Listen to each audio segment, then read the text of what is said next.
Eğer indi sizin yanında birer kim kişiye yardım gerek olsa yardım itebilirsiniz mi? Bilesiz eymi.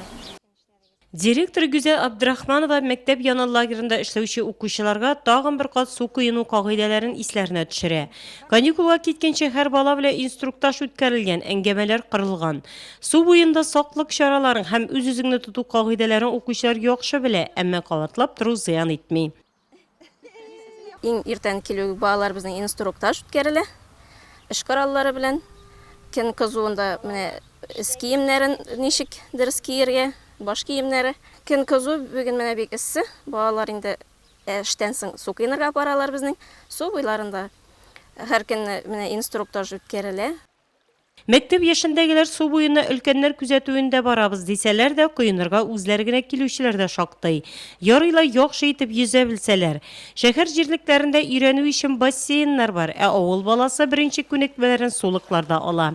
Ялгыз яисә төнлә су коенмаска, су артык салкын булмаска, суда 15-20 минуттан да артык озак тормаска, баш белән чубып коенмаска киңәш ителә. 4нче сыйныфка күчкән Камилә дә су коену кагыйдәләре белән яхшы таныш. Аудан ук шабып сикерсең, ул судорога булырга мөмкин. Һәм шуның өчен тагын суда нитсәң, курыксаң, сиңа кирәк баллон, чтобы йөзәрсең. Суга җырак төшсәң, анда син батырга мөмкинсең. Тирләгән килеш суга сикерергә ярамай. Төш вакыты якынлашып килүгә карамастан да Ширмешән буенда су коенучылар әлегә бигү күренми, әмма инде сәгать 1ләр тирәсендә биредә халык шактый күп җыела икән. Су коену өчен тәүлекнең иң кулай вакыты иртәнге сәгать 8дән 10га кадәр, ә кичен исә сәгать 5дән 7гә кадәр. Ашаганнан соң да 1 сәгать һәм сәгать ярым вакыт үтүе кирәк. Табиблар бары тик сәламәт кешегә генә су коенырга рөхсәт итә. Шулай булгач, бары тик сау сәламәт булсаң гына су коену рөхсәт ителә. Киекле кебек үк Андреевка авылы табигаты да суларга бай, биредә Киклинка елгасы ага.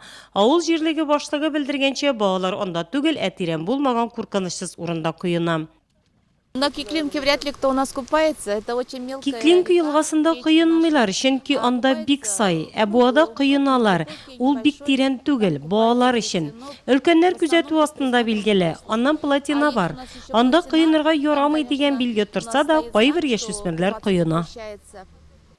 Балаларның җәйге каникуллары дәвам итә. Бу чорда су коену белән беррәттән алар велосипедта да йөрергә ярата.